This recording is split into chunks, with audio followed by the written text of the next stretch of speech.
জিন্দাবাদ, তারেক জিয়া জিন্দাবাদ। আপনারা কান্না করছেন মানে আমরা ফ্যামিলি কাটলে ব্যস্ত। 2 মাসে কি একটা দেশ বদলে ফেলা সম্ভব? বর্তমানে বাংলাদেশের বিভিন্ন এলাকায় ভারী বৃষ্টির কারণে জলাবদ্ধতা দেখা দিয়েছে। বিশেষ করে চট্টগ্রামের পরিস্থিতি অনেক খারাপ। মানুষের ভোগান্তি দিন দিন বাড়ছে। এই অবস্থায় অনেকেই বর্তমানে বাংলাদেশ জাতীয়তাবাদী দল বিএনপি সরকারকে সমালোচনা করতেছে। মানে আমরা ফ্যামিলি কাটলে ব্যস্ত।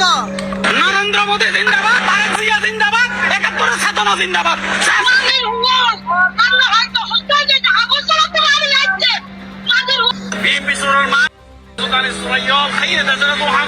কিন্তু প্রশ্ন হচ্ছে, মাত্র 2 মাসে কি এই সমস্যার স্থায়ী সমাধান সম্ভব? আমার মতে নতুন কোন সরকারকে কাজের জন্য অন্তত 1 বছর সময় দেওয়া উচিত। আরেকটা গুরুত্বপূর্ণ প্রশ্ন হচ্ছে, আগের সরকারগুলো এত বছর ক্ষমতার থাকার পরেও এই সমস্যাগুলোর সমাধান স্থায়ীভাবে কেন করতে পারেনি? সমালোচনা করুন, কিন্তু যুক্তি দিয়ে সময়টা অন্তত দিন। ভিডিওটি ভালো লাগলে লাইক দিন, এমনই আপডেট পেতে সাবস্ক্রাইব করুন।